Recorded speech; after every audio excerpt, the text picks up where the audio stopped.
अब वो आप लोग हॉल नंबर 2-3 में चले जाइए, इसमें जगह नहीं है। अभी थोड़ा सा बस कोरोना वैक्सीन सबको लग जाने दीजिए, फिर देखिए क्लास में कैसे, जिस तरह बोरा में गेहूं भरा जाता है क्लास में स्टूडेंट ना भर गया तो कहिए।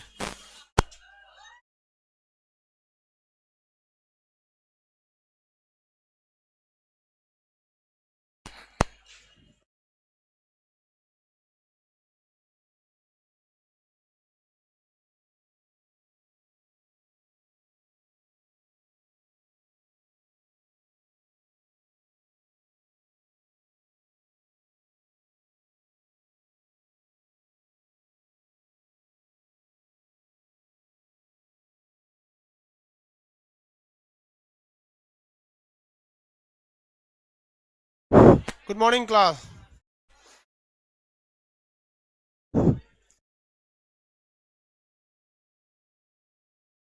सब लोग को गुड मॉर्निंग। आज टेस्ट लेने के लिए बोले थे।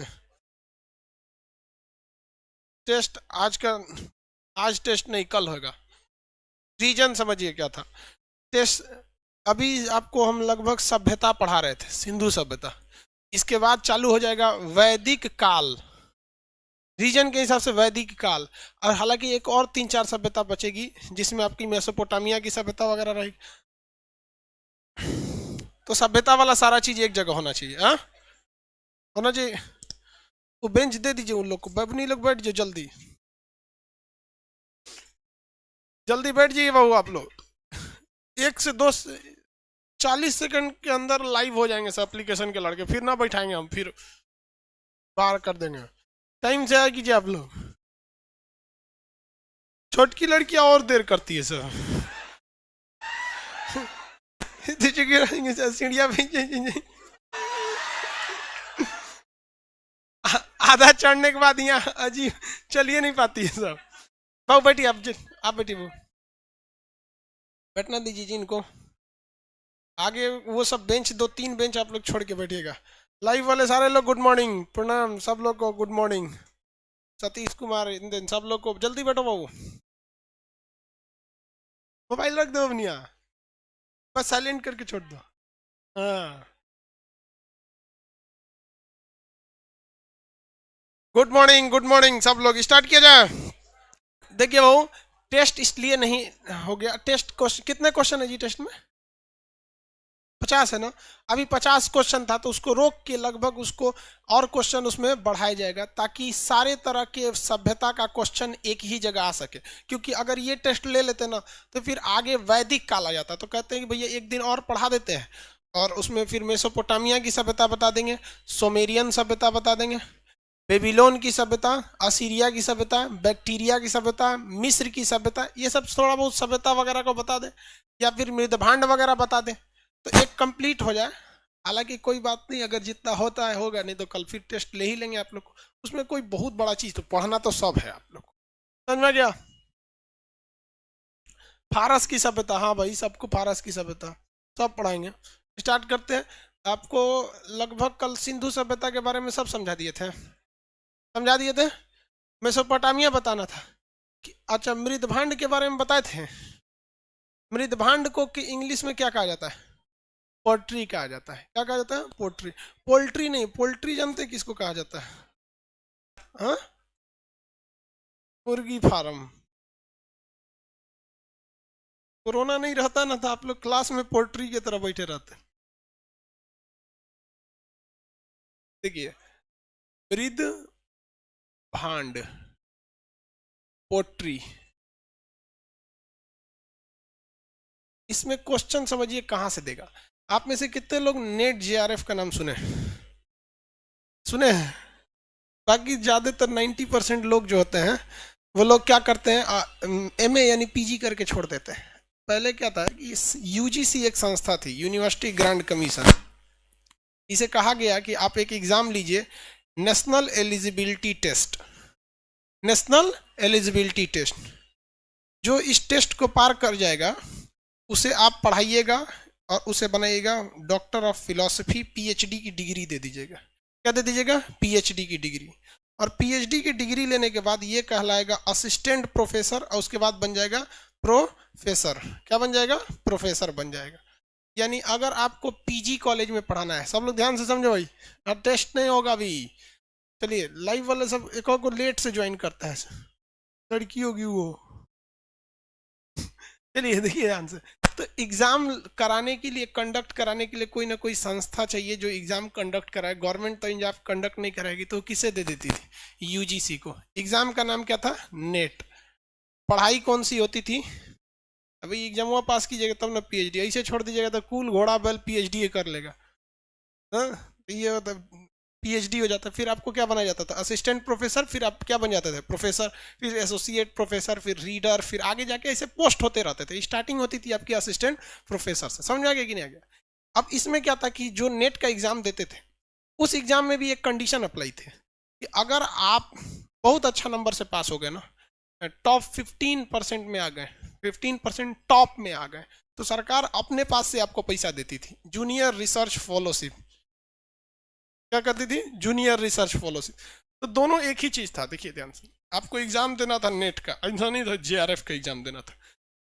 सपोज कीजिए नेट के एग्जाम में 100 लड़के पास हुए, तो इसमें से 85 लड़के क्या कहलाएंगे कि भैया हम नेट कर रहे हैं, और 15 लड़के भी क्या कहलाएंगे? हम भी नेट ही कर रहे हैं। लेकिन 15 लड़कों को सरकार अपने पास से पैसे देती थी, और बहुत बड़े अमाउंट में देती थी, 30-40 हजार रुपये महीना, सैलरी से ज्यादा रिसर्च करने अभी भी मिलता है। तो ये जेआरएफ केवल उनको मिलता है जो टॉप स्टूडेंट थे, ताकि आप रिसर्च कीजिए, नए नए चीजों को थेसिस लिख के दीजिए आपको रिसर्च करने के लिए। तो दोनों में कंफ्यूज नहीं होइएगा, जो नेट है वही जेआरएफ है। अपने पैसा से पढ़िएगा तो नेट कहलाएंगे, और अगर सरकार के पैसा से पढ़ रहे हैं तो नेट जेआरएफ कहलाएंगे। नेटवे कहलाएंगे लेकिन नेट जेआरएफ कहलाएंगे। ये केवल आपको एक सर्टिफिकेट दे देता है कि आप नेट पास हैं। अब इसके बाद आप यूनिवर्सिटी तय कीजिए, इसकी वैलिडिटी 2 साल है। अब मान के चलिए इसको पास कर लिया आप, अब आपको यूनिवर्सिटी तय कर लीजिएगा, आपको पटना यूनिवर्सिटी से पीएचडी करना है, या फिर मगध यूनिवर्सिटी से पीएचडी करना है, या फिर इलाहाबाद, कहाँ कहाँ। अब हर यूनिवर्सिटी में आपका डायरेक्ट एग्जाम नहीं लिया जाएगा, इंटरव्यू लिया जाएगा। अब मान के चलिए कोनो घोंचू है वो सोचेगा जेएनयू से पीएचडी कर ले, नहीं होगा। भले आप ये पास हो गए तो आपको उसी हिसाब से इंटरव्यू पास करके देना पड़ेगा। फिर आप क्या कहलाएंगे? PhD, doctor of philosophy. नाम के आगे क्या लग जाएगा? डॉक्टर। लेकिन वो डॉक्टर चीर फाड़ वाला नहीं है, हाँ, फिलोसफी वाला है। कौन सा है? फिलोसफी। उसके एग्जाम में ये क्वेश्चन फिक्स है कि मृदभांड से पूछेगा। उसमें ये जेआरएफ के एग्जाम में फिक्स है कि आपको मृदभांड से क्वेश्चन पूछना ही पूछना है। अब सोचो यार, अगर 30-40 हजार आपको पढ़ने के लिए दे दे रहा है, टोटल मिला के अगर सेंट्रल यूनिवर्सिटी, देखिए उसमें कई जगह से पैसे मिलते हैं। आप जैसे मान के चलिए आप यूपी से पीएचडी कर रहे हैं, तो यूपी गवर्नमेंट की कुछ स्कीम होती है, हर स्टेट की अपनी स्कीम होती है कि जो पीएचडी करेगा हम उसको 10,000-12,000 रुपये महीना स्कॉलरशिप देंगे, छात्रवृत्ति। जिसको नहीं दिख रहा है वीडियो, हाँ दिख रहा है ना, लोल है, मोतियाबीन है वो। चलिए ध्यान दीजिए, तो कुछ स्टेट गवर्नमेंट दे देती है, यूनिवर्सिटी के अपने कुछ रूल रेगुलेशन होते हैं कि जो हमारे यहाँ से पीएचडी करेगा हम उसको 30 जो भी 5-7 हजार देंगे। कुछ सेंट्रल गवर्नमेंट दे देती है, मिला जुला के आपकी सैलरी बराबर वो स्कॉलरशिप हो जाता है। अच्छा है वो भी, तो उसमें ये एग्जाम पूछता है। हालांकि यूजीसी ने कह दिया था कि भैया हमारे बस का नहीं है ये एग्जाम कराना, क्योंकि यूजीसी के पास टाइम नहीं था कि हर यूनिवर्सिटी पर वो नजर रखे। पूरी यूनिवर्सिटी पे नजर कौन रखता है? यूजीसी। वरना घोटाला हो गया, पेपर लीक हो गया, क्या हो गया, सब यूजीसी। तो उठा के गवर्नमेंट ने इसे किसके दे दिया? सीबीएसई। किसको दे दिया? सीबीएसई। तो जरा पीएचडी हो सीबीएसई बोर्ड हो गया। सीबीएसई बोर्ड नहीं हुआ, सीबीएसई को जिम्मेदारी दे दी गई है कि आप फेयर एग्जाम कंडक्ट करिए। सीबीएसई बोर्ड में नकल वकल नहीं होता है, करियो नहीं पाएगा, सब भोदा होता है सब। हिंदी मीडियम वालन के आगे सोच रहा सीसीटीवी कैमरा लगा दो तब वो नकल कर लेता है। पढ़ने में ठीक होता है सीबीएसई वाला, नकल की जरूरत नहीं पड़ती है। चलिए, तो उसमें मृदभांड का टॉपिक ज्यादा पूछता है। तो मृदभांड जो है भैया ये बहुत ज्यादा जरूरी चीज है। मृदभांड को पहले तो इसे लोग समझते ही नहीं थे, इसे पढ़ना भी चाहिए कि नहीं पढ़ना चाहिए। ये मृदभांड जो है इसकी शुरुआत जो किए थे फ्लिंडर महोदय ने किया था। किसने किया था? फ्लिंडर महोदय ने। वर्ल्ड में इन्हें किसने किया था? फ्लिंडर में। तो भैया भारत में भी कोई ना कोई क्या होंगे? जनक होंगे। तो भारत में थे बीबी लाल। कौन थे? बीबी लाल। ये कहाँ मिला था याद है? कालीबंगा में। कालीबंगा, भारत में बीबी लाल। और इसका महत्व इतना बढ़ गया कि कहा जाता है कि यह पुरातात्विक अध्ययन का, आर्कियोलॉजिकल स्टडी का ये अल्फाबेट है। क्या है? अल्फाबेट है। यानी क्वेश्चन पूछा था आपका जेआरएफ में कि पुरातात्विक अध्ययन का वर्णमाला, वर्णमाला मतलब अल्फाबेट किसे कहा जाता है? यानी आर्कियोलॉजी, पुरातत्व यानी पुराने चीज को अध्ययन का वर्णमाला किसे कहा जाता है? तो किसे कहा जाता है भैया? मृदभांड को। किसे? मृदभांड। अल्फाबेट यानी वर्णमाला है, अल्फाबेट यानी वर्णमाला है, यानी आर्कियोलॉजिकल अध्ययन का यह अल्फाबेट है। अब अगर किसी को एबीसीडी याद नहीं रहेगा तो उससे कल्पना करेंगे कि वो अंग्रेजी बोलेगा? नहीं बोल सकता वो। हिंदी नहीं है, हिंदी अलग चीज है कि हम लोग डेली बोलते रहते हैं इसलिए थोड़ा सा फेमिलियर है। तो इसे हम लोग क्या कहते हैं भैया? अल्फाबेट के नाम से जाना जाता है। इसकी पहली बार जो साक्ष्य मिला है ना, ये पहला साक्ष्य जो मिला है 9 पाषाण काल से मिला है, और 9 पाषाण काल से लेके उसके बाद मिलता आया है कंटिन्यू। बफरिंग क्यों कर रहा है जी? एक मिनट ब्रो।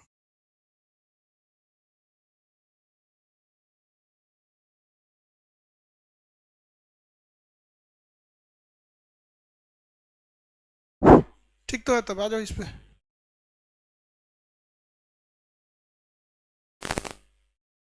नहीं बफरिंग कर रहा है जी, हम एक ही जगह खड़े थे, हमको पैर में थोड़ा गड़बड़ है इसलिए वो सोच रहा है ऐसे कि सर रुक गए। अरे नहीं रुके रे भैया, हमारा पैर में थोड़ा सा, ठीक है ना? अरे पैर में हमसे चला नहीं जा रहा है असल में। नहीं, उनको लग रहा होगा ना कि जैसे नेटवर्क प्रॉब्लम होता है तो आवाज जाता है, वीडियो रुक जाता है। तो हम एक ही जगह खड़े थे तो उनको लग रहा था आवाजिया जा रहा है, सर रुक गए। हमको दिक्कत हो रहा है चलने में। असल में क्या है ना कि हमारे मोहल्ले में जो कुत्ता जो होते हैं सब, उन सबको डेली खाना पीना खिलाते रहते थे हमेशा। लॉकडाउन की वजह से घर चले गए थे, वो सबको हम मिले नहीं। अचानक आए ना, बहुत खुश था सब, कैंसर आ गए। बहुत खुश। हम खाना पीना उन सबको हमेशा खिलाते रहते थे, तो गोदी में खेलने लगता है सब। सबको ठंड लगता था तो रूम में ले आके, छोटा छोटा जब था सब तो हीटर चलाते थे उन सबको, हम हीटर खरीदे थे उन्हीं सब के लिए। तो बड़ा प्रेम से तो खाना पीना खिलाते थे ना, तो वही उस दुलार के चक्कर में ऐसे कूदा, बस हमको हाथ हटाना चाहिए, हल्का सा लग गया। अब डॉक्टर लोग सलाह दिए कि भाई इंजेक्शन लगा लीजिए। हालांकि कोई मतलब नहीं बनता, सोचा ना ब्लड आया ना कुछ, लेकिन होता है ना कि एक बार डॉक्टर बोल दिया नहीं इंजेक्शन लगा लेना चाहिए, और सोचा दिमाग पे चढ़ गया। उस पे हमने यूट्यूब पे एक वीडियो देख लिया रेविज का, तो लिखता है कि 100% मृत्यु निश्चित। हम कह रहे ये खतरनाक है। इसको चल, इसका कोई इलाज नहीं है, ये और खतरनाक। इंजेक्शन ले लेना चाहिए। गए हम इंजेक्शन लेने के लिए वहां पर पीएमसीएच में, तो हमारा आगे भी कई मरीज थे लोग। वहां पे एक तो सिस्टर जो इंजेक्शन लगाती वो मिल गई जान पहचान की यूट्यूब पे, ठीक है। तो कहा कोई बात नहीं। तो और भी महिला थी, तो महिला खरी उस पूछ रही आपको क्या हुआ? तो कहा हमरा सीआर कट ले है। ओकरा सीआर कहाँ से काट लिया रे?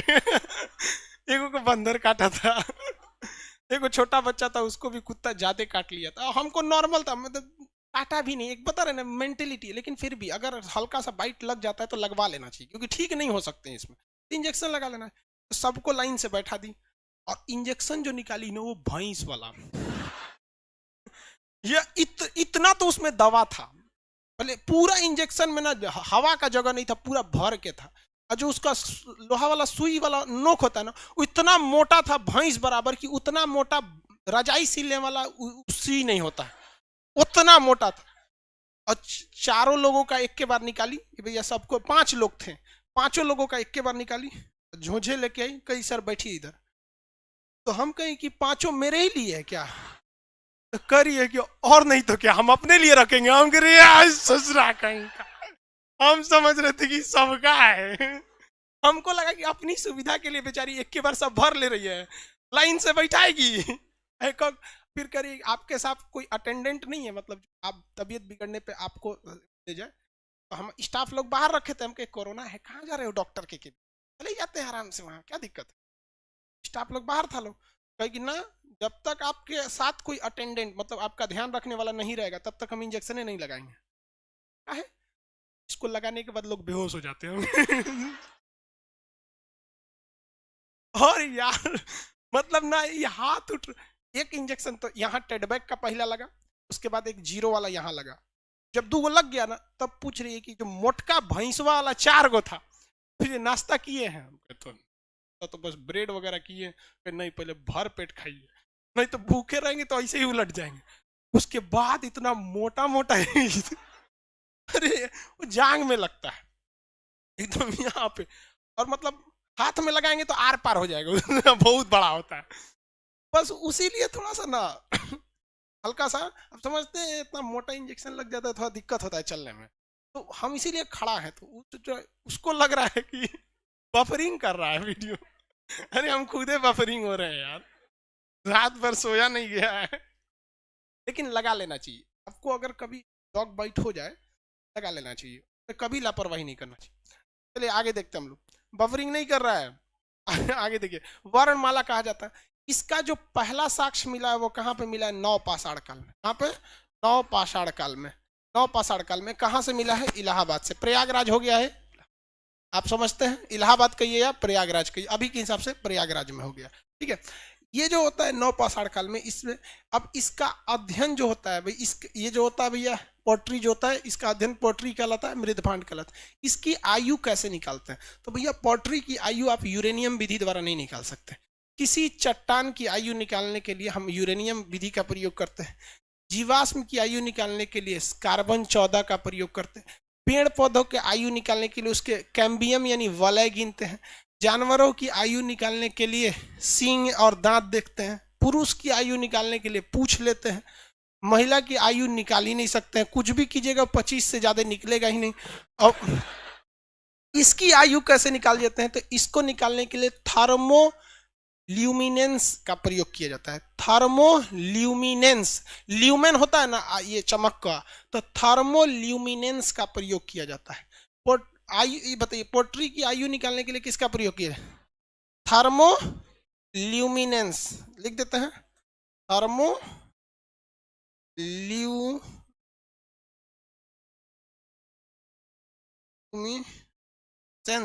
लेंस नहीं, थर्मोल्यूमिनेंस। ये बता देता है कि कौन से चीज को गर्म किया गया था। जैसे मिट्टी के बर्तन है, तो मिट्टी के बर्तन को जब आप गर्म करते हैं तो कितने समय पहले गर्म किए थे। अगर आप कार्बन 14 द्वारा या यूरेनियम विधि द्वारा निकालेंगे ना, तो वो उस मिट्टी की आयु को बता देगा, न कि मिट्टी के बर्तन को पकाया कब गया था ये बताएगा। तो सबसे भयानक गलती यही हो जाएगा। मान के चलिए हमने यहाँ मुसल्लापुर हाट पटना से कोई मिट्टी निकाला, गंगा घाट से, उसका बर्तन निकाल बना दिए, तो वो तो बन गया मृदभांड। और अगर हम इसमें यूरेनियम विधि से निकालेंगे तो वो बर्तन की आयु नहीं बताएगा, किसकी बता देगा? मिट्टी की बता देगा। तो यूरेनियम विधि से मिट्टी की आयु थोड़ी निकालना है, हमें आयु किसकी निकालनी है? बर्तन की। तो थर्मोल्यूमिनेंस विधि द्वारा इसे क्या किया जाता है? निकाला जाता है। जिस तरह से सिंधु सभ्यता के सबसे ज्यादा स्थल आप बताइए किस जगह से मिले, किस राज्य से मिले हैं? कहां से? गुजरात से। गुजरात से ना मिले हैं जी। कितने मिले? हाँ 200। टोटल कितने थे? लगभग 350 के आसपास थे, जिसमें 200 अकेले कहां से मिल गए? गुजरात से मिल गए। उस तरह ये क्वेश्चन क्या नहीं पूछेगा कि मृदभांड जब भारत में मिले हैं, वो भी नवपाषाण काल से मिलते आ रहे हैं, तो भारत में सबसे ज्यादा मृदभांड कहां से देखने को मिले? हस्तिनापुर। हाँ, सबसे ज्यादा तो हस्तिनापुर देखने को मिला था। तो मृदभांडों का पहला अध्ययन जो व्यवस्थित ढंग से किया गया वो कहां से किया गया? हस्तिनापुर से। हस्तिनापुर से किया गया। यानी सबसे ज्यादा मृदभांड कहां से मिला है? हरियाणा से। हरियाणा से, हरियाणा से मिले। कहां से मिले? हरियाणा से मिला। लेकिन पहला साक्ष्य कहां से मिला भैया? इलाहाबाद से मिला। किसी को कोई दिक्कत नहीं यहाँ तक में? आगे बढ़ जाए। अब देखिए, ये मृदभांड को हम 4 कैटेगराइज में बांटते हैं। एक जो हड़प्पा के वक्त में मिला था, हड़प्पा सभ्यता जब खत्म हुई, यानी सिंधु सभ्यता जब खत्म हुई, तो उस समय आ गए आर्य। कौन आ गए? आर्य। और आर्य संस्कृत बोलते थे, इसलिए उन्होंने वेदों की रचना कर दी। तो आर्य के काल को, जिस समय भारत में आर्य रहते थे, उस काल को हम लोगों ने कहा वैदिक काल, क्योंकि उसी समय बैठ के वो वेदों की रचना कर दी। तो जैसे सिंधु सभ्यता खत्म हुई, कौन सी सभ्यता चालू? वैदिक। वैदिक काल जब खत्म हुआ तो चालू हो गया महाजनपद, यानी शहर बनना चालू हो गए। क्या बन गए? शहर बनना चालू हो गए। शहरों का निर्माण हुआ जिसमें मगध बहुत बड़ा महाजनपद यानी बहुत बड़ा शहर बनकर उभरा था। तो बेसिकली आपको कितने चीज देखने को मिले? एक हड़प्पा देखने को मिलेगा, हड़प्पा। हड़प्पा के बाद क्या मिलेगा? वैदिक काल। क्या मिलेगा? वैदिक। उसके बाद महाजनपद, महाजनपद, महाजनपद मिलेगा। टोटल ये 3 टाइप के ही आपको सीक्वेंस में देखने को मिलते हैं। अब महाजनपद जब खत्म हो जाएगा ना, तो फिर आपको बड़े बड़े राजा देखने को मिलेंगे, हर्षवर्धन वगैरह। हालांकि महाजनपद से ही राजा देखने को मिल जाते हैं, अशोक वगैरह महाजनपद के काल के ही थे। तो आपसे ये भी पूछ सकता है कि भैया बताइए, हड़प्पा के वक्त में कौन सा मृद भांड था, वैदिक काल में कौन सा मृद भांड था, और महाजनपद के काल में कौन सा मृद भांड था? कौन सा मृद भांड यानी पॉटरी था। और ऐसा भी हो सकता है कि कुछ ऐसी पॉटरी होंगी जो इन तीनों में कॉमन होंगी। किसमें होंगी? इन तीनों में कॉमन होंगी। कुछ ना कुछ तो होगा ही। तो बहुत सी चीज, जैसे टेक्नोलॉजी आगे बढ़ती है, हम लोग मंजन छोड़कर पेस्ट पे आ गए। आज कोई मंजन यूज करता है? हाँ, कोई मंजन यूज करता है? गाँव में अभी करता है ना सफेद का मंजन। अरे उस सफेद का था जो बचपन में आदमी खा जाता था लेके, कोलगेट वाला। तो आदमी धीरे धीरे उसको छोड़ा कि नहीं छोड़ा? स्लेट पे लिखना छोड़ दिया, चौक से लिखना छोड़ दिया। तो टेक्नोलॉजी जैसे जैसे आगे बढ़ी, हम लोग में बहुत सारे चेंजिंग है। लेकिन बहुत सी ऐसी चीजें हैं जो पहले भी वैसी ही थी और आज भी वैसी ही हैं। जैसे चौकी। चौकी देखते हैं, कितनो बड़का टू डेवलप रह जाए, घर में चौकी मिलबे करेगा। हाँ, अभी शादी हुआ है तो दीवान पलंग मिल जाएगा। वो दीवान पलंग नौकरी वालों को मिलता है, बाकी सबको तो कई गो नौकरी ना मिलेगा, खटिए दे देगा जो। आप आज भी देखिए खटिया का प्रयोग यानी चारपाई का प्रयोग या चौकी का प्रयोग बहुत साल से आ रहा है और अभी तक हो रहा है। तो कुछ ऐसे मृद भांड होंगे जो इसमें भी होंगे। तो देखिए, हड़प्पा के सभ्यता में गैरिक मृद भांड चलता था, वैदिक काल में चित्रित धूसर मृद भांड चलता था, और इसमें जो था ये पॉलिश किए हुए मृद भांड चलते थे। महाजनपद के काल में कैसे चलते थे? पॉलिश किए हुए, पॉलिश किए। महाजनपद में सबसे बड़ा महाजनपद आप लोग को पता होगा भाई, कौन सा है? मगध महाजनपद। कौन सा? मगध महाजनपद। मगध महाजनपद दक्षिण भारत में या उत्तर भारत में? अरे उत्तर भारत, बिहार था यार, तुम लोग भी दक्षिण भारत। देखो, नॉर्थ इंडिया में था भाई। जितने महाजनपद थे ना नॉर्थ इंडिया में थे। माहिष्मती एक तो दक्षिण भारत का सबसे बड़ा था, देवसेना वाला। ये माहिष्मती, एक माहिष्मती थी जो दक्षिण भारत की सबसे बड़ी महाजनपद थी। बाकी आपका जितना महाजनपद था सब कहाँ था? उत्तर भारत में था। तो ये जो, हाँ, 2 तो पाकिस्तान में भी था। तो अभी ये महाजनपद पे काहे लिए फोकस करें जब उस पर पढ़ाना ही नहीं है। बस आपको नॉर्मली बताते हैं। 16 टोटल शहर हुए थे महाजनपद के। यार ये कौन बोलता है हैप्पी बर्थडे? हमरा खुद का बर्थडे याद ना है, तोरा देर पता चल गया। क्या बोल रहा है? हैप्पी बर्थडे गुरुजी। ले, ये कहीं देख ले होगा यूट्यूब पर। यूट्यूब पर जिसका चैनल नहीं चलता है ना, वो आके बोलता है देखिए खान सर के कितने बच्चे हैं, मैं हमसे पता कीजिए। तो लोग खोट टच उसको क्लिक कर देते हैं। अरे सोचा खान सर के बारे में बता रहा है यार। हमारा ओरिजिनल चैनल, एक बार हमको भी मन किया कि देखते हैं हमारा चैनल का क्या हाल है। तो लिखे खान जीएस रिसर्च सेंटर। सोचो हमारा खुद का चैनल 5वां नंबर पे गया, फर्जी वाला सबका ऊपर आ गया। लेकिन हमको भी एक जगह बड़ा खुशी हुआ। लॉकडाउन में एक बेचारी महिला आई थी, बहुत हाथ जोड़ने लगी, कहीं आपके वजह से हमारे घर का सब दुख हो गया। हमें लगा कल नौकरी हो गया होगा। हम कहे कि अच्छी बात है, पढ़ाई की। हमारा लड़का आपके पास नहीं पढ़ा है। हम कहे तो हमारा का लिए धन्यवाद कह रही है। कहे कि हमारा लड़का जो है ना आपके चैनलवा का कॉपी कर लिया था और उससे बहुते पैसा कमा लिया। हाँ, हम लॉकडाउन में बहुत समस्या आ गया था, हम यही लॉकडाउन में 2 बेटी का ब्याह करके नहीं करा दिए। हम कहे चल भाई, कम से कम इतना तो काम आए हम। चलिए देखिए ध्यान से, तू हमारा बर्थडे विश करता है पगला कहीं। देखो भैया, हड़प्पा काल जो थी, कौन सा? हड़प्पा काल। हड़प्पा काल की जो सभ्यताएं थी, ये हड़प्पा काल, इसमें जो मृद भांड थे वो कैसे थे? गैरिक थे। किसमें? गैरिक। इसमें कैसा था? चित्रित। चित्रित कैसा था? चित्रित। चित्रित धूसर। और इसमें कैसा था? पॉलिश किया हुआ, चमकीला। चमकीला। अब आप खुद से देखिए ना भैया, क्या आवाज कर रहा है? देखिए, अब शुरुआत में गैरिक था, थोड़ा सा अच्छा हुआ उस पर चित्र बनाया गया, और अच्छा हुआ तो उसमें क्या किया गया, चमकीला बनाया गया। आपको क्या लगता है बिना केमिकल मिलाए कोई चीज चमकीली होगी? नहीं होती। तो इसमें केमिकल का प्रयोग सबसे ज्यादा चमकीला वगैरह में किया गया था। आगे बढ़ जाए तो इसको अब हम लोग देखते हैं, नेक्स्ट पेज पे लिखते हैं। पहला यहाँ लिखते हैं, पहला कौन सा था भैया? हड़प्पा।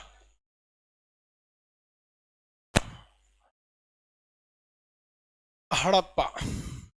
दूसरा वैदिक।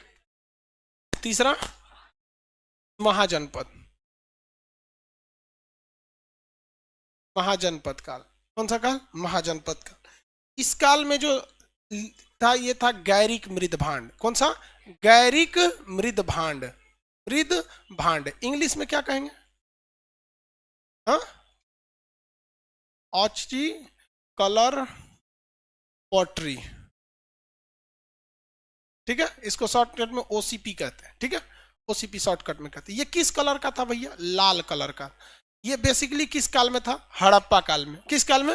हड़प्पा काल में। तो याद रखेंगे हड़प्पा काल के जितने मृद भांड मिले हैं वो सब कितने, वो सब सब के सब किस रंग के थे? लाल रंग के। किस रंग के? लाल रंग के।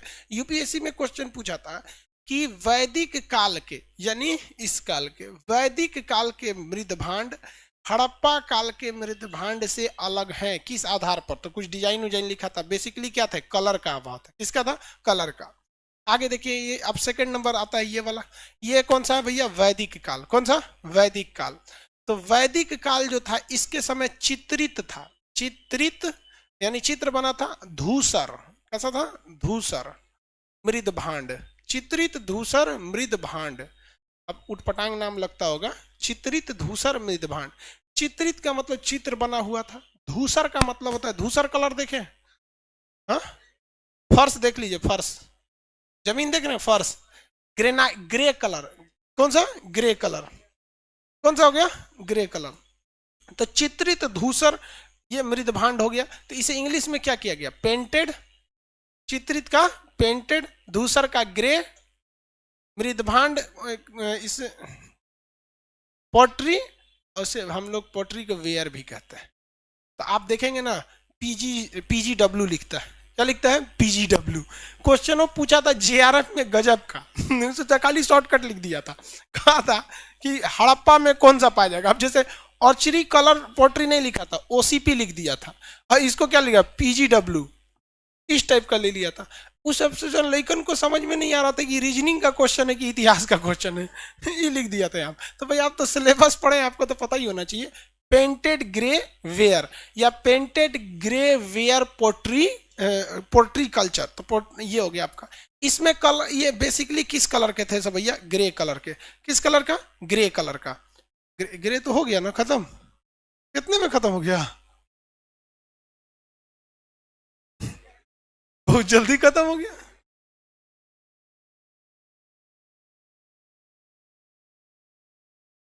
हो गया।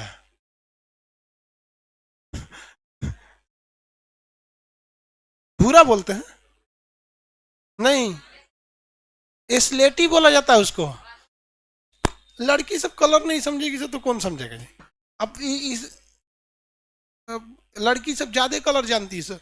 हमारी दादी को कलर बोलती थी चंपई। हम कहते थे कौन कलर बोल रही है? चंपई कलर। आप लोग को पता है चंपई कलर? हाँ? पीला। पता नहीं कौन कलर है, छोड़ो यार, सब चंपई वगैरह। तो ये ग्रे कलर हो गया। देखिए इस मृद भांड का प्रयोग प्रीमियम टाइप के लोग करते थे। कौन करते थे? प्रीमियम टाइप का। प्रीमियम। अब भैया ये प्रीमियम क्या होता है? प्रीमियम मतलब होता है कि कुछ एक्स्ट्रा फैसिलिटीज देना। जैसे आप ट्रेन में सुने होंगे प्रीमियम ट्रेन है। ये कौन सा ट्रेन है? प्रीमियम ट्रेन है। प्रीमियम ट्रेन की खासियत होती है कि उसका किराया ज्यादा होता है, फैसिलिटीज ज्यादा होती हैं, स्टॉपेज बहुत ही कम होता है, रेगुलर नहीं चलती हैं। आप देखते होंगे किसी भी रूट में हफ्ता में एक दिन कोई प्रीमियम ट्रेन होगी। समझ में गया कि नहीं गया? आप प्रीमियम का मतलब होता है थोड़ा सा बढ़िया लेवल का चीज। आप गाड़ी खरीदने जाइएगा तो कहेंगे एकदम प्रीमियम गाड़ी चाहिए, तो प्रीमियम गाड़ी में आपको नैनो नहीं देगा, ऑडी वगैरह दे देगा प्रीमियम गाड़ी में। तो प्रीमियम का मतलब क्या होता है कि थोड़ा सा वीआईपी टाइप का। कौन सा? वीआईपी टाइप का। वो क्या हो गया? प्रीमियम। अब जैसे मान के चलिए कि कोई किसी को काजल लगाना है छोटा बच्चा को, तो छोटा बच्चा को प्रीमियम काजल काहे लगाइएगा? वो तो रात में ऐसे चिराग गर्म करके ऊपर करिया लगा दीजिए पोत के, हो गया उसका, वो नॉर्मल काजल है। लेकिन अगर किसी दुल्हन को सजाना है तो इसी टाइप का आता है, वो एकदम बजा दी। वो क्या है, प्रीमियम है। तो इसमें मेनली किसका प्रयोग था भैया, प्रीमियम था। ये क्या था, प्रीमियम। ये ज्यादातर इस आकार में चित्रित धूसर मृदभांड शैली में जो मिले हैं वो हर टाइप के मिले। इसी टाइप का गिलास भी मिला है, बर्तन भी मिला है, कटोरा भी मिला है। मतलब जो बर्तन आज के वक्त में आप यूज करते हैं ना, चित्रित धूसर मृदभांड शैली में वो सारे बर्तन मिले हैं, और ये प्रीमियम वाले ही लोग यूज करते थे। अब बात करते हैं महाजनपद काल में। भैया महाजनपद का काल जो था, तो पहला बात की उत्तरी था, हाँ, तो ये उत्तर भारत में था, तो इसे कहा गया उत्तरी। काले रंग का था तो काले, अब चमकीले था तो चमकीले, चमकीला। अमृतभांड लिखने का जगह नहीं, आप अपने से लिख लीजिएगा। तो इसको इंग्लिश में क्या कहेंगे, नॉर्थ ब्लैक पॉलिश्ड, पॉलिश्ड। भाई एनबीपी कर देंगे, नहीं समझ आया, एनबीपी का ये था। अब इसका प्रयोग जो था बेसिकली कब हुआ था, महाजनपद के काल में। कहां पे, महाजनपद के काल में, यानी 600 ईस्वी तक। कहां तक, 600 ईस्वी तक, लगभग बहुत लंबा साल तक। अभी सबसे आधुनिक मृदभांड कौन सा मिला है, वही ये उत्तर काले चमकीले मृदभांड। इसमें बहुत सारे रसायन का प्रयोग था। किसका, रासायनिक पदार्थ का प्रयोग था। कौन सा, रासायनिक पदार्थ का प्रयोग था। अब यहां देखिए, अब थोड़ा सा पहले चलते हैं।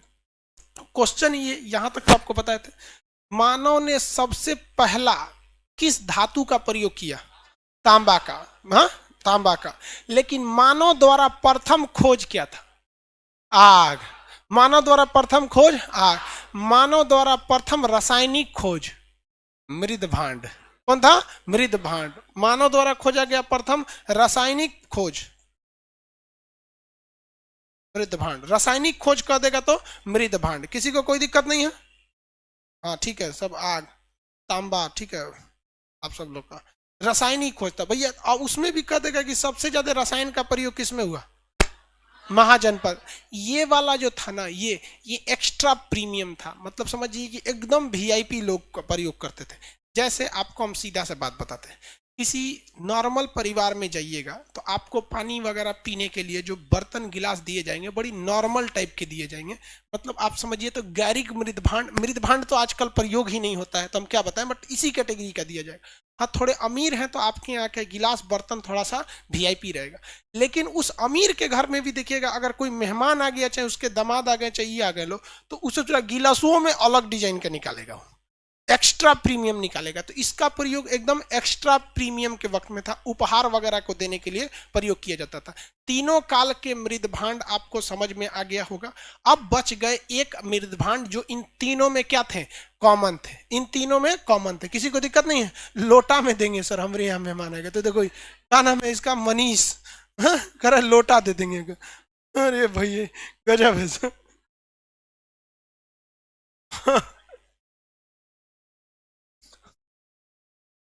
हालांकि गांव में आज भी लोटा चलता है।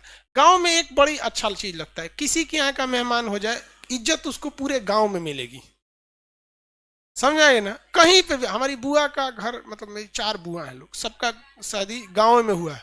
हम जाते हैं तो मतलब नदी पार करके जाना पड़ता है, और वहां उस गांव में मतलब अभी तक पुल नहीं बना है। पुल है तो काफी दूर से है, तो हम लोग नदी पार करने के बाद जैसे गांव में घुसते हैं ना, सब समझ जाता है ये गांव का नहीं लग रहा है, दूसरे गांव का है। जहां जाओ तो सब कोनो काम छोड़, कोनो नल चला रहा है तो छोड़ के देखेगा दूसरे गांव का ही। मतलब वहां सब आदमी सबको पहचानता है, कोई सीसीटीवी की जरूरत नहीं, सब सीसीटीवी है सब वहां। यहाँ पे तो जब पता ही नहीं है किसी को। हमारे हमारे घर जहां हम रहते हैं वहां पूरे फ्लैट को नहीं पता है कि हम यहीं रहते हैं। अब सोच सकते हैं, हमरा नहीं पता है, जबकि इंडिया हमरा जान रहा है, और उन लोग को नहीं पता है। तो शहर में यही खराबी होती है। अब हम लोग कौन सा देखते हैं, कॉमन देखते हैं। कॉमन वाला का नाम समझिए क्या, बड़ी उटपटांग है, काले लाल मृदभांड। काला लाल मृदभांड। तो देखिए, एक ये काले रंग का था, एक ये लाल रंग का था, तो भैया इन दोनों का कॉमन है काला लाल मृदभांड। तो काले लाल मृदभांड, मृदभांड, काले लाल मृदभांड। इसको इंग्लिश में क्या कहेंगे, ब्लैक रेड पोट्री नहीं भैया, वेयर बोलिएगा, ठीक है, वेयर, ये टेक्निकल नाम होता है ware, BRW, black red ware, या फिर पोट्री बोलिए आपको, बट हम आपको बता रहे हैं ना, एग्जाम में अगर देगा तो पोट्री नहीं देगा, क्या देगा, वेयर देगा। केवल पोट्री एक जगह लिखता है, पता है कहां पर, यहां पर, केवल वो गैरिक मृदभांड में पोट्री लिखता है, बाकी हर जगह वो किसका लिखता है, वेयर। इसका इसका जो था, इसका एक और नाम है, इसका नाम से कंफ्यूज मत हो जाएगा, इसी को शुद्ध हिंदी में लगा दिया गया। काले को हम लोग कृष्ण कह सकते हैं, नहीं कह सकते हैं जी। लोहा लाल रंग जो होता है, बेसिकली लोहा में आयरन ऑक्साइड पाया जाता है कि नहीं, लोहा में क्या पाया जाता है, आयरन ऑक्साइड। लोहा का लाल रंग किसके वजह से होता है, आयरन ऑक्साइड की वजह से। इवन मंगल ग्रह पे लोहा की मात्रा यानी आयरन ऑक्साइड की मात्रा ज्यादा है, क्या है, आयरन ऑक्साइड की ज्यादा मात्रा है, इसलिए उसी को भी हम लोग क्या कहते हैं, वहां पे लाल है। तो इसमें लौहित का प्रयोग करता है, लौहित, क्या जी, लौहित से किस चीज का सेंस आ रहा है, लोहा का। तो कृष्ण लौहित मृद भांड, कृष्ण लौहित मृद भांड, तो ये इसी का नाम है भैया। ये हमको तो नहीं लगता भैया, ये तो थोड़ा सा दिमाग लगाएंगे तो काला को कृष्ण कर दिया, लोहा लाल होता है, लौहित कर दिया, मृदभांड कर दिया, ये कहां से मिला है पता है, इसे सुरा ताम्र पाषाण से, कहां से मिला है, ताम्र पाषाण, चिलकोलित से मिला है। और कहां तक मिला है, वैदिक पूरा यहां तक मिला है, लास्ट तक, मतलब महाजनपद तक, महाजनपद, ये यहां तक मिलते आया है, ये कॉमन रहा है, क्या रहा है, कॉमन रहा है। तो आपको अब मृदभांड से क्वेश्चन पूछेगा तो नहीं ना फंसेंगे, हाँ, नहीं तो अगर ऐसे मृदभांड नहीं पढ़िएगा तो फिर बाउंस कर जाता है। ये पूछ कहां से रहा है, यहाँ पे मृदभांड याद रहेगा आप लोग को, क्वेश्चन बता देंगे, चलिए बताइए, बता दिए उसको, लाइव वाले आप लोग भी बताएंगे, बड़ा सुंदर नाम है, देखो को लाइव वाला तो औरों हिटता है। चलिए बताइए, वह कौन सा ऐसा मृदभांड था, लाइव वाले आप लोग भी बताते रहेंगे, वह कौन सा ऐसा मृदभांड था जिसमें आयरन ऑक्साइड की मात्रा देखी गई, हाँ, अरे नाम बोलिए, काले लाल मृदभांड, गलत, कृष्ण लाल पीला,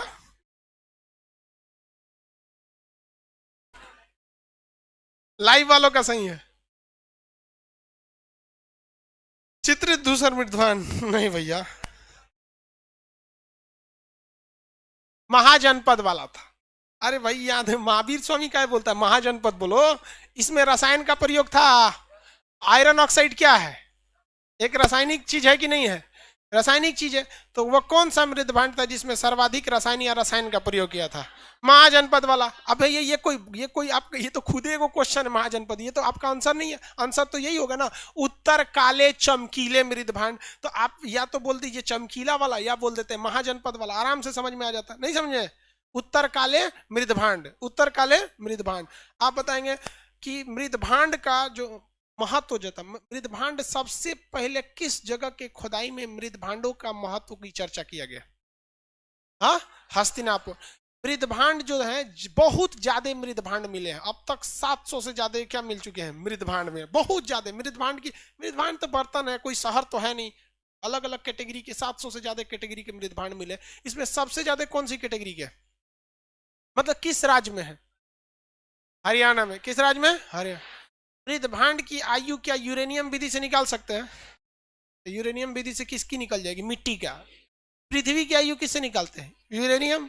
कार्बन से हम उसी की, कार्बन 14 से हम उसी का आयु निकालते हैं जो कभी ना कभी जिंदा था, मतलब जीवाश्म जिसमें जीव का अंश बचा हुआ है, व्यक्ति जिंदा, जैसे कोई कोई जानवर मर गया, हाँ, कोई पेड़ मर गया, कोयला हो गया, तो हम कार्बन विधि का प्रयोग तभी करेंगे जब कोई क्या था, कभी ना कभी जिंदा था।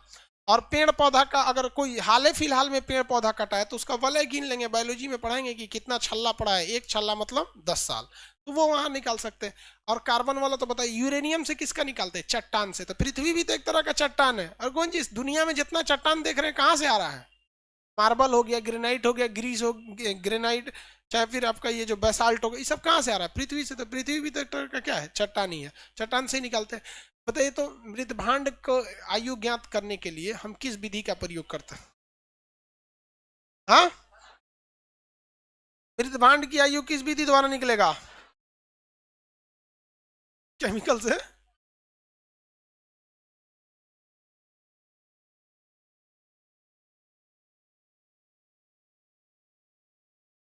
आप बताइए जी। हाँ, लाइव वाले लोग ठीक है, आप लोग का एप्लीकेशन वाले आप लोग भी ठीक ठाक। आप बताइए तो। हाँ, हरा सवाल। हाँ हाँ, क्लोरोफिल खड़ा हुई है। बताइए कौन विधि? बीच में नहीं बोलेंगे आप, मस्कुआ हटाओ ना भाई, आप बोलने पे। जियोथर्मो, लियो, थर्मो। अरे उलाट दिया यार तुम तो। ठीक है, एग्जाम में मार के आएगा सही, लेकिन यहाँ उलाट दिया उसको। थर्मो ल्यूमो सेंस, सेंस करेगा तभी ना बताएगा। ल्यूमो मतलब देखिए ल्यूमेंस मतलब क्या होता है? चमक। और जब उसको भूजा होगा, आग में जलाया होगा, तो चमक तो हुआ होगा उसमें। तो ऐसे सेंस में याद करिए ना, यहाँ पे क्लोरोफिल कहेगा, कुछ उल्टा सीधा मार देता है, जो आया मार दिया। ये समझ में आ गया कि नहीं आ गया? ये आपके मटेरियल में नहीं लिखा हुआ है, कोई टेंशन नहीं। जब आपको इसीलिए टेस्ट को रोक दिए थे, जब टेस्ट देंगे ना तो उसमें ये आपका लिखा हुआ रहेगा, ठीक है? उसमें ये टेस्ट में क्या रहेगा? लिखा हुआ रहेगा, शायद उसमें क्वेश्चन भी रहेगा आपका, तो देख के नहीं बनाएंगे। याद हो गया कि नहीं हो गया? यहाँ पे बना सकते हैं। सबसे ज्यादा कालखंड तक देखे जाने वाली, हर एक कालखंड में मिलने वाले मृदभांड कौन से थे? कृष्ण लोदित, काले लाल, काले लाल। पुरातत्व विभाग की वर्णमाला किसे कहा जाता है? हाँ, मृदभांड को। मृदभांड के जनक किसे कहा जाता है? फिलिंडर। किसे? फिलिंडर। किसे? फिलिंडर। बताइए तो पुरातत्व का की जनक किसे कहेंगे? कनिंगम भारत में था। ब्रूस। कौन था? ब्रूस। और भारत में कनिंगम। विश्व में मृदभांड के जनक किसे कहेंगे? फिलिंडर। विश्व में मृदभांड के जनक फिलिंडर, लेकिन भारत में हाँ, बीबी लाल। बीबी लाल, वेरी गुड। चलिए याद रहेगा ना, कॉन्फिडेंस। आप देखिए क्वेश्चन वगैरह भी आप लोग ऐसे बनाते रहेंगे, प्रीवियस वगैरह, हालांकि हम आपको देते ही रहते हैं क्वेश्चन। हिस्ट्री में एक चीज याद रखेंगे, जितना अगर आप छोड़ दिए, जिस दिन आपका एक दिन का क्लास छूट गया, या जो हम पढ़ाए हैं वो आपको याद नहीं है ना, आप लिख के रख लीजिए ना, आपको हिस्ट्री नहीं आ सकती। आपको अगर साक्षात इसका अगर सबूत चाहिए, लाइव वाले आप लोग को क्या मतलब, जो पटना में बैठे हैं उनको हम सबूत दिखा देते हैं। अभी इसी क्लास में बहुत सारे सबूत होंगे। इसमें से कितने लड़के हैं जिनको लॉकडाउन के पहले ये पढ़ा दिए थे? पुराने अब उठे भी नहीं करेगा साहब। हाँ, अरे हम बहुत से लड़कों को, लड़का लड़की लोग को तो हम भाई फेस जान रहे हैं कि भाई इन लोग को पढ़ा दिए थे। पढ़ा दिए थे कि नहीं पढ़ा दिए थे? अरे हाँ ना बोल ना बबुआ। हम कौन सा फांसी देने वाले हैं? जो याद नहीं रहेगा तो ना हम फांसी देंगे, और न याद रहेगा भी तो ऐसा नहीं है कि हम आपको कोई पुरस्कार दें। लेकिन ये सारी चीजें हम पढ़ा दिए थे लॉकडाउन से पहले। 4 मार्च को लास्ट क्लास चला था यहाँ, 4 मार्च को लास्ट क्लास चला था। और उस 4 मार्च के क्लास में 5 बजे का टाइम था, और उस समय हम आपको मध्यकालीन समय के संगीत यंत्र पढ़ा के छोड़े थे। याद कीजिए, कोनो को संगीत यंत्र नहीं होगा, हम हर चीज बताए थे। बीना, कबाया, बांसुरी, सुराही, लोटा, थरिया सब बता के सब छोड़ दिया सब यहाँ पे। तो इतिहास का सबसे बड़ा श्राप यही है कि जो हमें आज छोड़ेगा, हम पूरा इतिहास बिगाड़ देंगे उसका। इसलिए इसको छोड़ना ही नहीं, इतिहास कोई खिलवाड़ नहीं। और सबसे सिंपल तरीका है, पढ़ाई में रिवीजन कभी नहीं कीजिए। किसी बकलोल को पकड़िए अपने लॉज में और उसको क्या कीजिए, पढ़ाइए। आप लोग को तो गर्ल्स हॉस्टल में आराम से मिल जाएंगे सब बकलोल, और लड़का सब में भी आराम से मिल जाएगा सब। बकलोल खोजने का तरीका है क्या चीज? ज्यादा चक्कर पकड़ करेगा। और जो होशियार के पीछे नहीं पड़ना है, उससे बहुत घमंडी होता है सब। होशियार लड़का जानते हैं, अगर उसको लगेगा कि यहाँ पे बहुत अच्छा पढ़ाया जा रहा है, तो बताइए नहीं करेगा हम वहाँ पढ़े हैं। आपको क्या जरूरत है भैया? आप भी समझाइए ना किसी को। आप क्या रहिए, समझाते पढ़ाते रहिए, रीजन समझिए। अभी के वक्त में, अभी के वक्त में इस क्लासरूम में इतने लड़के हैं, अलग अलग डिस्ट्रिक्ट में लाइव सेंटर चल रहा है, उतने लड़के हैं। हॉल नंबर 2-3 में इतने लड़के हैं। एप्लीकेशन पे अभी बहुत लड़के हैं। अभी फर्स्ट सर्वर जो दिख रहा है यहाँ पर 6685 लड़के हैं। 6685 फर्स्ट सर्वर पे है। आप लोग को भी दिख रहा होगा गर्ल्स फर्स्ट सर्वर पे। अभी उसके पीछे कितना सर्वर, एक मतलब इसके सारे सर्वर को अगर मिला देते हैं ना हिस्ट्री में, तो अभी के वक्त में लगभग 30 से 40 हजार लड़के लाइव हिस्ट्री पढ़ रहे हैं एप्लीकेशन पे। लेकिन इनमें लगभग अभी के वक्त में जो रियल टाइम पे चल रहा है, इसमें 50,000 लड़के अगर लाइव पढ़ रहे हैं एप्लीकेशन पे, तो बाद में रिकॉर्डेड बहुत देखेंगे सब। वो तो रिकॉर्डेड ज्यादा देखते हैं लोग, लाइव बहुत कम पढ़ते हैं। इतने लोग में आप कह सकते हैं कि 100% इसमें कि सबसे ज्यादा दिमाग किसका कंसंट्रेट था इस सारे स्टूडेंट में किसी का 100% नहीं था, लेकिन हमारी मजबूरी में 100% रखना है। रीजन क्या है कि हम कुछ गड़बड़ करेंगे तो आप देख रहे हैं, कैमरा से लाइव वाला देख रहा है, एप्लीकेशन वाला देख रहा है। तो जब तक आप किसी पे रिप्रेजेंट नहीं करेंगे, आपके ऊपर प्रेशर नहीं रहेगा, आपका दिमाग कभी कंसंट्रेट नहीं होगा। हम लोग का दिमाग ही कंसंट्रेट रहता है। डरो ना लगता है यार कि अगर बाई दी वे पढ़ाते पढ़ाते भुला गए तो देखो यार, हम लोग से भी भूल सकते हैं, ऐसा नहीं कि हम लोग, लेकिन अपने आप में इतना शर्म लगेगा ना कि जिस रिकॉर्ड को हमने कायम किया है कि कोई लड़का ये नहीं कह सकता है कि खान सर नोट्स लेके आते हैं और पढ़ा के चल जाते हैं। कभी देखे हैं हमको? नहीं।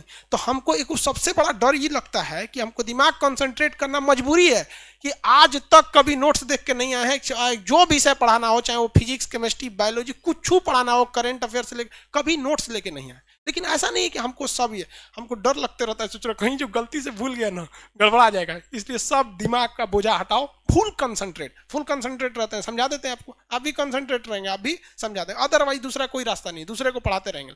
यह समझ में आ गया अमृत भांड? अब हम लोग क्या चालू करते हैं, मेसोपोटामिया की सभ्यता। ये हम आपको मटेरियल में नहीं लिखा, हम टेस्ट में आपको दे देंगे, ठीक है? टेस्ट में इसको दे देंगे। मेसोपोटामिया की सभ्यता को थोड़ा देख लेते हैं। सभ्यता बताई दी इतना, किसे कहा जाता है सभ्यता? सब लोगों, अरे एक तो ट्रैक्टर रैली वाला वीडियो बन गया जी, यूट्यूब पे डालना है, याद दिला देना, क्लास खत्म होने के बाद यूट्यूब पे डाल देंगे। देखो ये वाला वीडियो डाले थे ना,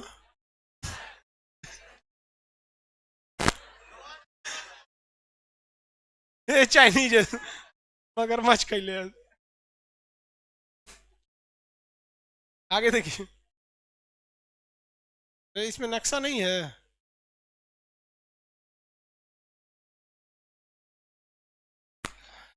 मेसोपोटामिया कहाँ था भैया? इराक, अभी के वक्त में इराक। मेसोपोटामिया अभी के वक्त में इराक। देखिए, इराक में एक नदी बहती थी जिसका नाम था यूफ्रेटस और टिब्रिस। दो नदियां थी, यूफ्रेटस और टिब्रिस। भारत में जैसे दो प्रमुख नदी गंगा और यमुना, गंगा और यमुना के बीच में आप अगर रहते हैं तो एक चीज तो समस्या समझिए, आपको पानी के लिए, खेती के लिए टेंशन नहीं है, पर्याप्त मात्रा में आपको वहां पर पानी अवेलेबल हो जाएगा। तो यूफ्रेटस तथा टिब्रिस नदी, यूफ्रेटस तथा टिब्रिस नदी, यूफ्रेटस और टिब्रिस नदियों के बीच एक बहुत ही उपजाऊ मिट्टी थी जहां पर मानव ने रहना प्रारंभ कर दिया। तो ये लोग कहलाए मेसोपोटामिया। क्या कहलाए? मेसोपोट। ये लोग पूरी तरह से देहाती थे, क्योंकि इनके यहाँ कोई सड़क मिलने के बहुत बेहतरीन साक्ष्य नहीं मिले हैं, नाली मिलवे नहीं किया है, जहां तहां पानी फेंक दो, जैसे मन वैसे कर दो। यहाँ पर ना ही कोई बेहतरीन ढंग से नगर बसाए गए हैं कि सड़कें सीधी हैं, मतलब किसी का दरवाजा आगे निकलना है कि पीछे निकल, जिसकी का जोने मन हो इनसे दरवाजा निकाल दे रहा है, कोई सिस्टमेटिक ढंग नहीं है। तो इस हिसाब से ये बताया जा सकता है कि जो मेसोपोटामिया की सभ्यता है ये एक ग्रामीण सभ्यता है। कैसी है? ग्रामीण सभ्यता। तो बताइए ये कौन सी नदियों के पे, दो नदियों के बीच में थी? टिब्रिस तथा यूफ्रेटस। टिब्रिस तथा यूफ्रेटस। ये ग्रामीण थी या शहरी? ये लिखा हुआ मिला है या इससे देख कर लगता है? देख कर लगता है भाई, सिस्टमेटिक नहीं है। अब भाई मान के चलिए आप जहाज से जा रहे हैं, नीचे आपको गांव है या शहर है, आपको आराम से पता चल जाता है। आप फ्लाइट से जाइएगा ना, तो जब नीचे फ्लाइट उड़ने वाली रहती है तो ही थोड़ा बहुत दिखता है, और जब लैंड करने वाली रहती है तो हल्का दिखने लगता है। ऊपर तो समझे में नहीं आता है, कभी कभी तो चल रहा है कि रुक गया है, चारों ओर तो नीला नीला दिखता है, बादल तो नीचे भर रहा था, ऊपर जाने के बाद कुछ समझ में नहीं आता, नीचे नहीं दिखता है, ऊपर। तो आप देख के बता सकते हैं। यूफ्रेटस, ये जो सभ्यता थी लगभग 5000 ईसा पूर्व थी। अब सोचिए सिंधु सभ्यता कितनी थी? लगभग 2500, 2350 ईसा पूर्व। सिंधु सभ्यता कितनी थी? 2350। तो ये तो उससे बहुत ज्यादा पुरानी थी, ये बहुत ज्यादा पुरानी सभ्यता। तो दुनिया की पहली सभ्यता मेसोपोटामिया की सभ्यता। दुनिया की पहली सभ्यता मेसोपोटामिया की सभ्यता। ये शहरी थी या ग्रामीण? किस देश में, आज के वक्त में किस देश में? इराक। एशिया के किस दिशा में? पश्चिमी दिशा में। एशिया के पश्चिमी दिशा में थी। ये शहरी या ग्रामीण? ग्रामीण थे। ये सभ्यता का मुख्य आधार कृषि था। सभ्यता का मुख्य आधार कृषि। क्या था? कृषि। ये सभ्यता बहुत बड़े एरिया में फैली थी, जिसलिए अध्ययन की सुविधा से इसे 4 खंडों में बांटते हैं। कितने खंडों में? 4 खंड। एक का नाम है सोमेरियन सभ्यता। क्या नाम है? सोमेरियन। लिखेंगे नहीं, डायरेक्ट याद रखना आपका। कौन सा? सोमेरियन सभ्यता। कौन सी सभ्यता? सोमेरियन। कुछ याद आ रहा है? सिंधु सभ्यता वाले कहां से भाग के आए थे सर? सुमेरु।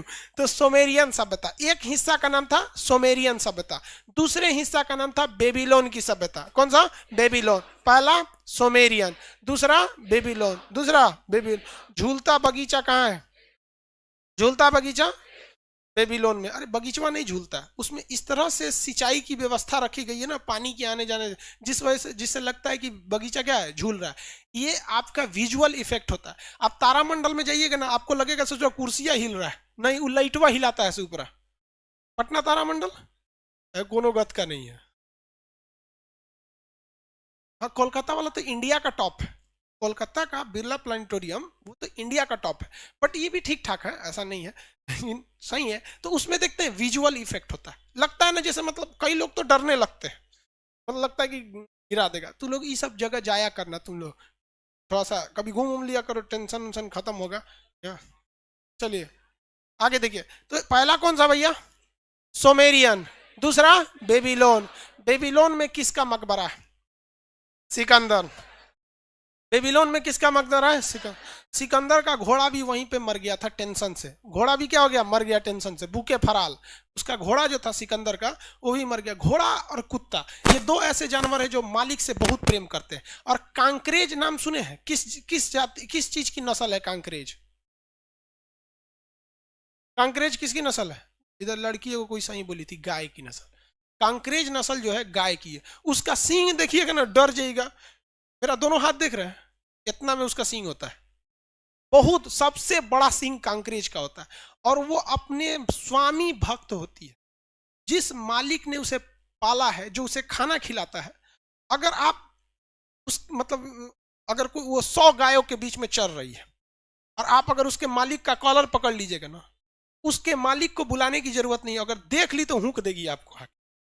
सबसे ज्यादा स्वामी भक्त होती है सर कांकरेज नस्ल की गाय, वहां पे वो हुकेगी आपको पक्का। अब आप टेंशन नहीं लीजिए, बहुत जबरदस्त होती है सर। तो ये 3 नस्ल ऐसी होती हैं, और हालांकि अगर आप देखेंगे तो बहुत डर जाएंगे। सबसे बड़ी सींग उन्हीं की होती है। हालांकि ये ज्योग्राफी का टॉपिक है, जब हम आपको कृषि ज्योग्राफी पढ़ाएंगे तो फिर जानवरों की नस्ल पढ़ाएंगे, उसमें क्वेश्चन भी पूछ देता है ये किस चीज की नस्ल है, कभी पौधे की नस्ल पूछता है। तो यहाँ उसकी घोड़ा भी मर गया था। तो 2 हो गया आपका, कौन कौन सा? सोमेरियन और बेबीलोन। सोमेरियन और बेबीलोन। उसके बाद आता है असीरिया। कौन सा? असीरिया। कौन सा? असीरिया की सभ्यता। कौन सा? असीरिया। असीरिया आपके मटेरियल में है कि नहीं है? चौथे नंबर पे कौन सा? कैट्रिया। तो टोटल कितनी हो गई? 4। ये चारों सभ्यताओं को मिलाकर क्या बनता है भैया? मेसोपोटामिया की सभ्यता। टोटल मेसोपोटामिया की सभ्यता। तो मेसोपोटामिया कितनी सभ्यताओं को मिलकर बने? 4। पहला सोमेरियन, दूसरा बेबीलोन, तीसरा असीरिया, तीसरा असीरिया, चौथा हाँ कैट्रिया। काट दीजिए। सीरिया को देख रहे हैं, सीरिया में आतंकवादी घुस के काट रहा है सर। तो सीरिया अब सीरिया नहीं रह गया, क्या हो गया? असीरिया हो गया। आज के वक्त सीरिया में ISIS वाला आतंकवादी हो गए। इस दूसरों को कोई ठीक है नहीं होता है। पता है, 2 देश देखिएगा ना तो विचित्र लगेगा। एक सीरिया वाला जो आतंकवाद है, एक थाईलैंड का राजा। इससे थोड़ा आसाराम बापू से भी भयानक है यार। ये राजा हो, कम से कम राजा की तरह रहो। यार छोड़ी हाथ देखिए, कोई भी चीज होता है ना कि कल्चर डिपेंड हो जाता है। थाईलैंड का कल्चर में ये सब कोई मायने नहीं रखता, लेकिन फिर भी आज के वक्त में अगर आतंकवाद वाला काम जो सीरिया में हो रहा है तो पूरी तरह से मतलब बेवकूफी वाला काम। तो सीरिया भी क्या हो गया? असीरिया हो गया। क्यों हुआ है? काटने से। तो काटने से क्या याद रखेंगे? कैट्रिया। काटने से क्या याद रखेंगे? कैट्रिया। सीरिया क्या बन गया? असीरिया। क्यों? काटने से। क्या याद रखेंगे? कैट्रिया। तो टोटल चारों सभ्यता याद रहेंगी। पहला सोमेरियन, पहला सोमेरियन, दूसरा बेबीलोन, बेबीलोन, दूसरा बेबीलोन, तीसरा असीरिया, चौथा कैट्रिया। दुनिया की सबसे पुरानी सभ्यता मेसोपोटामिया के साथ। मेसोपोटामिया की सभ्यता शहरी या ग्रामीण? हाँ, किन 2 नदियों के बीच में? यूफ्रेटस और टिग्रिस। यूफ्रेटस और टिग्रिस। यूफ्रेटस तथा टिग्रिस। किसी को कोई दिक्कत नहीं है? अब इसी के जस्ट यहाँ बगल में एक देश है मिस्र। मिस्र में भी एक सभ्यता थी जिसका नाम था मिस्र की सभ्यता। कौन सी सभ्यता? मिस्र। इस सभ्यता का सबसे बड़ा राजा था फिरौन। क्या नाम था? फिरौन। कौन? क्या नाम था? फिरौन। फिरौन इस्लाम धर्म के हिसाब से फिरौन को बहुत बड़ा श्राप मिला कि उसका शरीर कभी गलबे नहीं करेगा, मतलब ऐसा श्राप मिला धार्मिक चीजों के हिसाब से। अभी भी उसका लाश ऐसे फिरौन का रखा हुआ है, तो गलत मम्मी बन के, क्या है, मम्मी बन के। तो ससुरा मिस्र जो है, इजिप्ट वाले, केमिस्ट्री की खोज इन्होंने किया था। मरने के बाद शरीर पे एक बहुत भयानक लेप लगा देते थे, जिस वजह से उनकी शरीर पूरी तरह से गलती नहीं थी, क्षतिग्रस्त जरूर हो जाती थी, मरा हुआ चीज कभी जिंदा की तरह ताजा तो दिखेगा नहीं यहाँ पर, हाँ, तो उसी तरह, लेकिन उनका शरीर पूरी तरह से सड़ता नहीं था। तो मम्मी यानी केमिकल का लेप लगाने की सभ्यता कौन सी थी?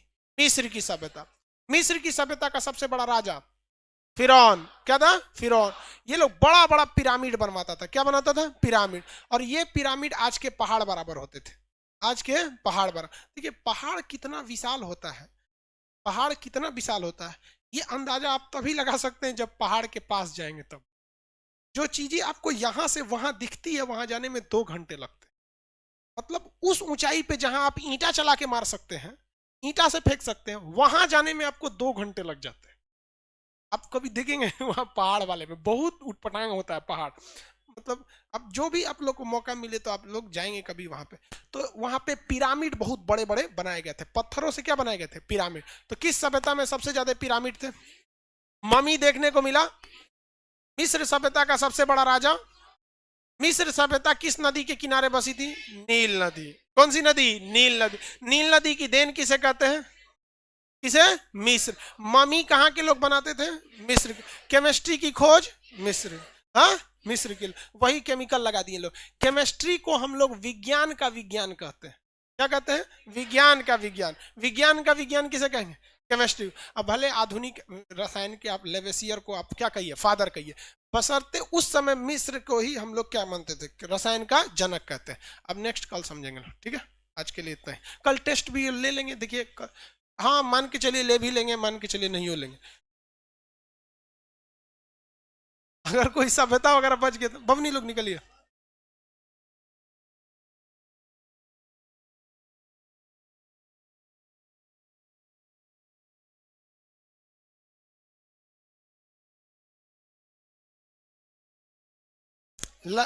चलिए, आप समझ में आ गया?